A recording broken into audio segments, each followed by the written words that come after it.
신인간혁명 28권 이케다 다이사쿠 혁신 신이치는 증정식 인사말에서 푸단대학교를 다시 방문하게 되어 기쁘다고 말하고 환영해준 관계자에게 감사의 뜻을 표했다.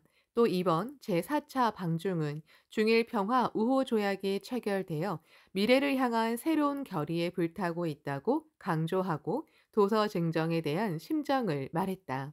우리의 진심을 담아 준비한 자연과학 관련 전문 서적 등 천권을 기증하고자 합니다. 4대 현대화를 목표로 나아가는 중국에 조금이라도 도움이 되었으면 하는 마음에서 준비했습니다. 그리고 중일 교류의 역사를 되돌아보았다.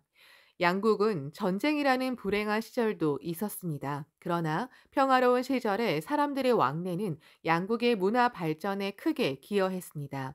옛날에는 일본에서 파견한 견수사나 견당사가 귀국의 선진 문화를 배웠습니다. 가깝게는 20세기에 들어선 뒤에도 귀국의 위대한 지도자 저우언나의 총리를 비롯해 많은 사람이 일본에 유학했습니다. 또 1904년에 센다이 의학전문학교 훗날 도호쿠 대학교 의학부에서 공부한 루신과 해부학 교수 후지노의 마음 따뜻한 교류는 국경을 뛰어넘는 중일의 우정을 상징하는 일화입니다. 스부칭 총장도 센다이의 도호쿠 대학교에서 공부하셨다고 들었습니다. 이러한 교육 교류는 지금까지 양국의 문화를 풍요롭게 하고 밝은 미래를 창조하는 큰 힘이 되었습니다. 우정을 영원히 이어가려면 대학 교류가 매우 중요하다. 정치, 외교의 세계에서 중일 관계가 흔들려도 학술과 교육 측면에서 교류가 있으면 중국의 장래를 짊어질 젊은 리더들과 상호 이해를 도모하고 더 강한 우정을 맺을 수 있기 때문이다. 신이치는 인사말에서 인류의 평화를 지키는 요새가 되어라 라는 바람을 담아 자신이 창립한 소카 대학교에서 중국 유학생이 진지하게 면하게 힘쓰고 있다고 말했다. 또 소카 대학교 교정의 저우 총리를 기리는 저우 벚나무를 심었다고 보고했다. 그리고 4월부터 중국에서 여학생 2명이 소카 대학교에 새로 유학을 왔다고 소개하고 이렇게 말했다. 나는 이러한 착실한 교류를 통해 한 사람, 한 사람의 마음속에 우정과 신뢰의 유대가 만들어지고 그것이 미래에 현란한 우정의 꽃을 피우는 인이 된다고 확신합니다. 나는 지금은 눈에 띄지 않더라도 문화교류, 교육교류의 길을 꾸준히 걸어갈 결심입니다. 특히 교육은 나라의 미래를 결정짓는 가장 중요한 분야입니다. 서로 좋은 면을 배우고 뛰어난 부분을 받아들인다. 이러한 교육교류의 확대는 앞으로 더욱더 중요해질 것이므로 함께 힘을 합쳐 추진하기를 염원합니다. 공감의 박수가 일었다. 인사를 끝낸 신이치는 수 총장에게 도서 1000권의 목록을 기록한 증정 목록과 서적 일부를 전달했다. 다시 큰 박수 소리가 장내에 울려 퍼졌다. 이어서 총장이 인사했다. 방중단 일행에게 환영의 뜻을 전하고 감개무량한 표정으로 이렇게 힘주어 말했다. 여러분이 중일 양국 인민의 우정을 지키고 발전시키기 위해 끊임없이 노력하신 점을 높이 평가하는 바입니다. 특히 야마모토 선생님이 일관해서 중일 평화 우호 조약 체결을 지지하신 사실에 깊은 감명을 받았습니다. 중일 평화 우호 조약 체결이라는 말을 언급했을 때 기분 탓인지 총장의 눈에 눈물이 글썽였다. 감수성이 풍부한 청년 시절에 일본에서 생활하고 공부한 사람이다. 전쟁이라는 국가와 국가의 반목과 대립을 뛰어넘어 많은 일본인 친구와 우정을 맺었을 것이다. 진정한 평화 우호는 사람들의 마음의 대지에 우정의 뿌리가 무수히 뻗어내려야만 이루어진다고 할 수 있다. 수 총장은 중국과 일본의 평화 우호 조약 체결을 통해 일의 대수의 나라인 양국의 선민 우호 관계를 자자손손 전하고 빛나는 역사를 새로 써갈 것이라는 확신을 말했다. 이어서 도서 증정을 언급하고 이번에 받은 도서는 1975년에 기증받은 도서 2,000여 권과 함께 문과와 이과를 망라한 각 학부의 수업이나 과학 연구에 더한층 큰 역할을 할 것이라 말하고 이렇게 힘주어 외쳤다. 이러한 중일 양국의 인민이 정성껏 기른 문화 교류에 꽂힌 중일 평화 우호 조약을 새로운 기점으로 하여 반드시 더욱 풍요로운 우정의 열매를 맺으리라고 굳게 믿습니다. 서로 손을 마주잡고 힘을 합쳐 중일 평화 우호 관계의 새로운 장을 쓰기 위해 함께 분투하고 노력하지 않겠습니까? 회의실은 큰 박수 소리에 감싸였다. 증정식이 끝난 뒤에는 간담회가 이어졌다.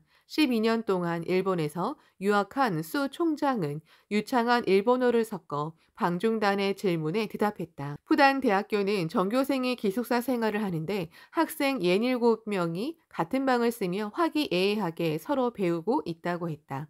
학생들은 도서관도 완비되어 있고 방세와 전기세도 무료고 아플 때는 진료도 받을 수 있어 더할 나위 없는 교육 환경이라고 말했다.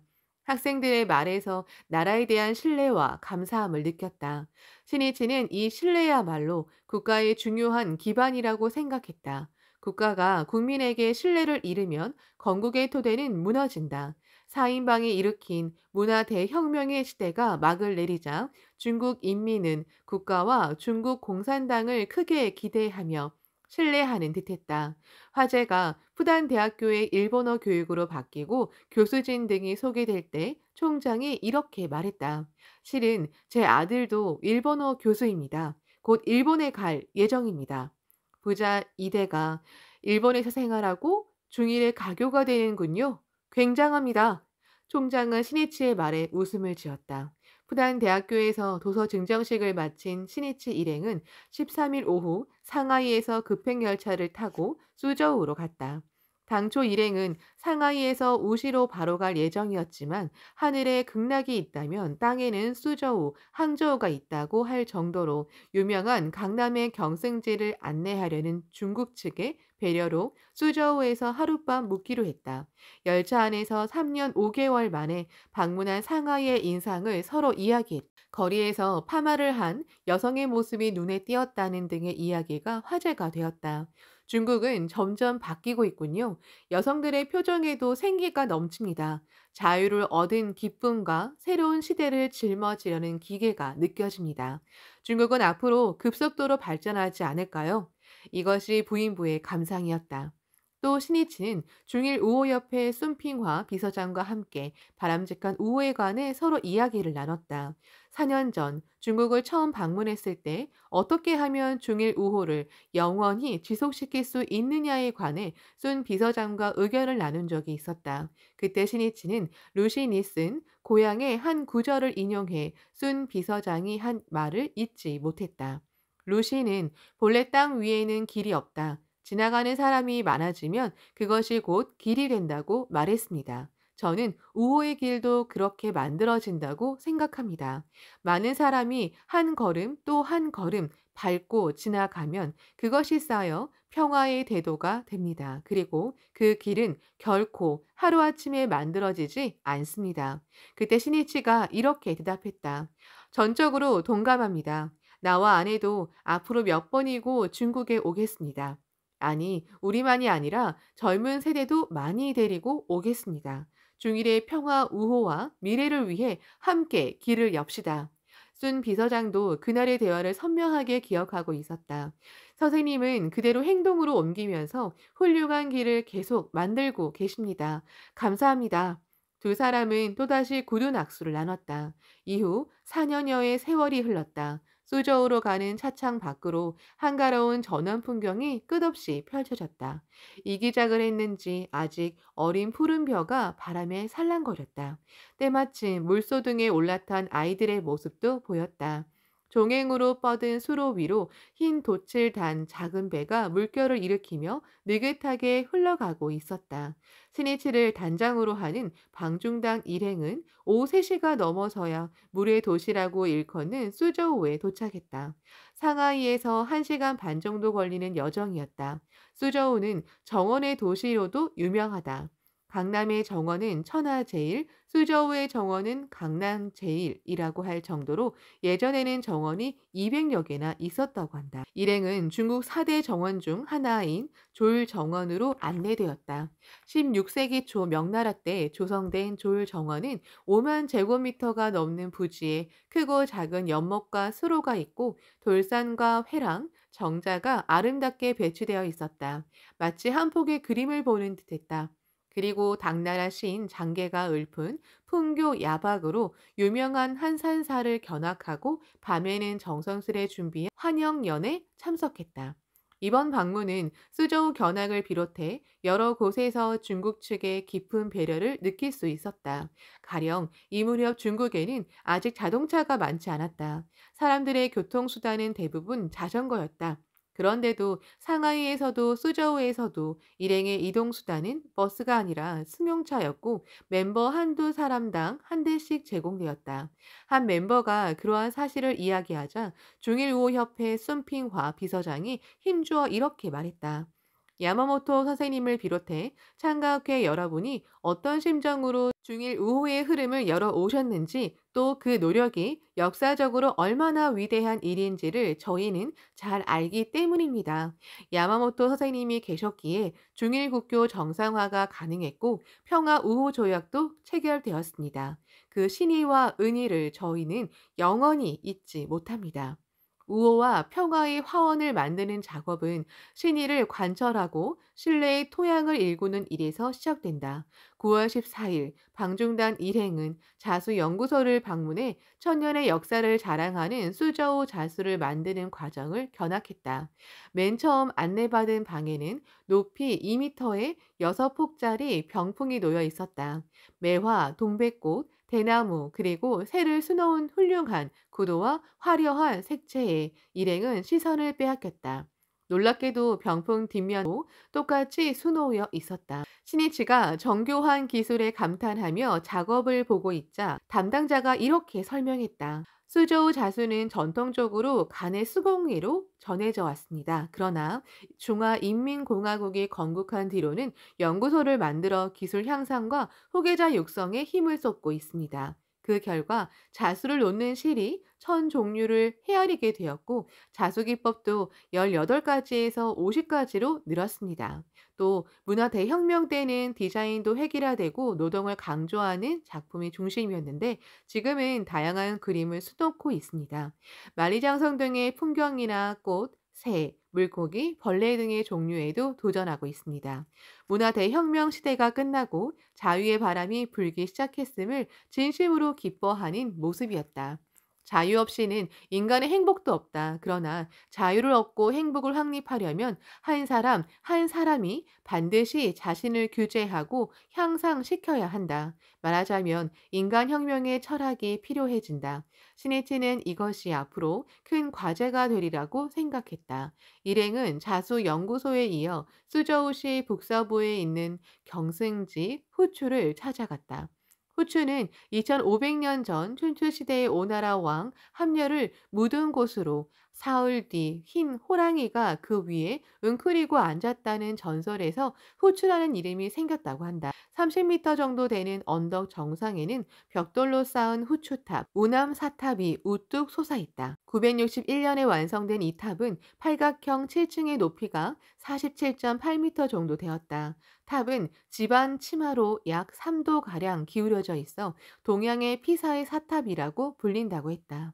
일행은 후추탑을 배경으로 기념 촬영을 하고 탑 아래에 있는 휴게소에서 수저우시 관계자와 잠시 간담을 나눴다. 신이치가 말했다. 여러분에게 감사의 뜻을 담아 제가 작사한 노래를 발표하겠습니다. 이 노래는 일본의 주고쿠 방면 멤버에게 선사하려고 만들었는데 이번에 가사를 일부 수정해 중국어로 번역했습니다. 또 공명을 사랑하는 중국의 노래로 고쳐 여러분에게 우정의 증표로 선사하겠습니다. 괜찮으시다면 중국어 가사를 보면서 함께 불러주시면 좋겠습니다. 사람들에게 중국어 가사를 나눠주었다. 일행이 가져온 카세트에서 흐르는 사랑하는 중국의 노래, 선율에 맞춰 방중단 통역을 맡은 저우주잉이 노래했다. 이어서 수저우 사람들이 노래를 불렀다. 하지만 한 번 듣고 부르는 노래였으므로 소리가 막혔다. 그러자 저우주인과 방중단 멤버들이 중국어로 부르며 거들었다. 그 뒤 방중단이 일본어로 열창했다. 환희 넘치는 중국에 평화의 출범도 활기차다. 아, 붉고 붉게 벗은 불타, 벗은 불타. 뛰어 나가자. 손에 손잡고. 노래가 끝나자 서로 찬사의 박수를 보냈다. 스조우시 관계자가 돌아가며 소감을 말했다. 가사가 참 좋습니다. 중국을 생각하는 야마모토 선생님의 마음을 잘 알겠습니다. 부르기 쉬운 노래입니다. 벌써 외웠습니다. 신이치가 웃으며 이렇게 말했다. 고맙습니다. 우리는 이 노래를 부를 때마다 여러분을 생각하겠습니다. 수저우의 우정을 넓힌 것이 큰 수확입니다. 기쁩니다. 노래는 마음을 서로 이어준다. 노래에 담긴 환희와 희망, 사랑, 우정, 그리고 평화를 바라는 마음은 인류 공통의 마음이다. 그러므로 노래는 같은 인간으로서 혼의 공명을 낳는다. 9월 14일 오후 3시 방중단 일행은 수저우에서 열차로 우시로 이동했다. 우시역에 40에서 50분 만에 도착했다. 이곳에서는 중국의 4대 호수 중 하나인 타이후호를 유람하면서 우시시 관계자들과 활기차게 대화하며 우정을 나눴다. 이튿날 15일은 도자기 생산으로 유명한 장수성 이싱현이 이싱자사 공예 공장을 방문했다. 그리고 150만 년 전에 생겼다는 종유굴, 산쥐 안 등에도 갔다. 신이치 일행은 가는 곳마다 대화를 나누며 우정의 다리를 놓고 오후 4시 전에 우시에서 열차를 타고 난징으로 갔다. 잠시 뒤 아름다운 저녁 노을이 차창을 물들였다. 난징에 도착하기 약 20분 전에 일본인 청년이 신이치에게 다가와 말을 걸었다. 창가학회 야마모토 회장님이시죠? 예, 그렇습니다만. 청년은 저는 학회원은 아닙니다만 라고 말하고는 자신을 소개했다. 도쿄에서 해운 회사에 다니는데 연수차 중국에 왔다고 한다. 청년은 결심한 듯 말을 꺼냈다. 실은 부탁드릴 말씀이 있습니다. 저희 회사에 신앙생활을 열심히 하는 학회 여자부원이 있습니다. 그분이 오늘 결혼식을 올립니다. 마침 야마모토 선생님을 배웠기에 기념으로 축하의 말을 꼭 받았으면 해서 이렇게 찾아왔습니다. 그렇습니까? 그것 때문에 일부러 저를 찾아오셨습니까? 감사합니다. 그럼 시를 선사하지요. 청년은 자신의 수첩을 내밀었다. 신이치는 바로 시 한 편을 적었다. 중국에서 두 사람의 행복을 기원하는 여행길. 자신의 일처럼 기뻐하는 청년을 보니 그 여자부원이 직장에서 얼마나 큰 신뢰를 쟁취했는지를 느낄 수 있어 기뻤다. 신뢰의 확대가 광선유포의 확대가 된다. 아무쪼록 결혼하는 분에게 안부 말씀 잘 전해주십시오. 신이치는 신랑 신부의 영원한 행복과 건승을 바라며 마음속으로 제목을 보냈다. 일행이 탄 열차는 오후 6시 반이 지나서 난징에 도착했다. 난징역에서는 장수성 관계자 몇 사람이 웃는 얼굴로 따뜻하게 맞이해 주었다. 장수성의 성도인 난징은 고대부터 도읍지였다. 중화민국이 성립했을 때는 임시정부를 이곳에 세워 국민당 정부의 수도가 되기도 했다. 중일전쟁 때인 1937년에는 일본군이 침공해 큰 참화를 입은 역사의 무대였다. 신이치는 수많은 존귀한 생명이 이곳에서 처참히 사라졌다고 생각하니 가슴이 몹시 아팠다. 이날 저녁 난징 호텔에서 열린 환영연에서 신이치는 이곳 난징은 중일 전쟁 때 큰 피해를 입어 중국 인민이 많이 희생당했다고 언급하고 이렇게 말했다. 평화와 문화를 추진하는 민중단체인 창가학회는 포악한 군국주의 권력의 탄압을 받아 마키코치 초대회장이 옥사하고 도다 제2대 회장도 2년 동안 감옥에 갇혀 박해를 받았습니다. 귀국의 수많은 인민이 군국주의에 희생되고 우리도 그 난폭한 힘에 탄압받은 역사가 있습니다. 바로 그렇기 때문에 저는 군국주의에 이렇게 유린당하는 사태를 두 번 다시 용납하면 안 된다. 인류의 영원한 평화를 구축해야 한다는 신념으로 중일의 평화와 우호에 앞장섰습니다. 우리는 중일 전쟁의 희생자에게 진심으로 애도를 표하며 비참한 현실을 딛고 일어서 훌륭한 도시로 거듭난 난징의 모습을 일본에 전하겠습니다. 신이치는 중일 평화 우호 조약을 체결한 이때 중국을 방문해 중일 전쟁의 가장 비참한 역사가 각인된 난징의 땅에 선 것에 깊은 의의를 느꼈다. 이제부터 중일의 평화 행진이 시작된다. 난징을 그 새로운 출발의 기점으로 삼아야 한다. 전쟁의 처참한 역사가 있는 땅이기에 평화와 우호의 일대 거점으로 만들어야 한다. 과거를 똑바로 바라보고 미래를 건설하는 힘으로 해야 한다. 그것이 지금을 살아가는 인간의 사명이다. 난징에 도착하고 이튿날인 9월 16일에는 아침부터 파란 하늘이 아름답게 펼쳐졌다. 오전 10시가 지나 야마모토 신이치를 비롯한 방중단 일행은 시내에 있는 위화 타이열사 능원에 갔다. 위화 타이에는 이런 전설이 있다. 6세기 초 이 언덕에서 법사가 경문을 독송하자 하늘에서 꽃이 비처럼 떨어졌다. 그래서 위화타이라고 부르게 되었다고 한다. 푸른 나뭇잎이 쏟아지는 햇살을 받아 눈부셨다. 위화타이라는 아름다운 이름과는 반대로 이곳은 신중국 건설에 목숨을 건 수많은 열사가 난징의 국민당 정부와 맞서 싸우다 처형당한 땅이다. 열사능원 책임자는 처참한 위화타이의 역사를 일행에게 설명했다. 1949년에 신중국을 건국할 때까지 10만 명이 넘는 열사가 처형당했습니다. 더욱이 1937년에는 일본군이 난징을 침공해 많은 희생자가 생긴 처참한 사건이 일어났습니다. 거리도 불탔습니다. 중국 인민에게 위화타이는 사람들의 피로 물든 잊지 못할 땅입니다. 그러나 이 만행은 일부 군국주의자들이 한 짓이고 일본 인민은 관계 없습니다. 물론 중국은 큰 희생을 치렀지만 일본 인민도 이 전쟁으로 큰 비극을 맛보았습니다. 중일 양국 사이에는 전쟁이라는 불행한 시기가 있었지만 2000년이 넘는 중일 간의 문화 교류의 역사에서 보면 그것은 짧은 한순간에 지나지 않습니다. 양국이 평화 우호 조약을 조인한 뒤에 더욱 신뢰를 돈독히 하려고 노력한다면 반드시 세세손손 우호적인 관계를 유지할 것이라고 확신합니다. 책임자는 담담한 말투로 말했다. 시니치는 마음속 깊이 이렇게 생각했다. 이러한 역사를 절대 외면하지 말고 지금이야말로 만대에 걸친 중일의 평화와 우호의 길을 열어야 한다. 그것이 가엾은 희생자를 추도하는 일이고 순국한 분들에게 보답하는 길이다. 방중단 일행은 순국 기념비에 헌화했다. 빨간색과 분홍색 장미꽃 화환을 든 방중단 멤버 두 사람을 선두로 신이치 일행은 돌바닥을 걸어 기념비 앞으로 갔다. 기념비에는 마오쩌둥이 쓴 산한 열사 만세라는 글자가 새겨져 있었다. 그 앞에 화환을 놓았다. 일행은 존귀한 목숨을 바친 열사들을 비롯해 중일 전쟁으로 희생된 모든 사람의 명복을 기원하며 창제했다. 낭낭한 창제 소리가 난쟁의 땅과 맑게 갠 하늘에 울려 퍼졌다. 이곳을 찾은 사람들이 창제하는 일행을 멀찍이 에워싸고 바라보았다.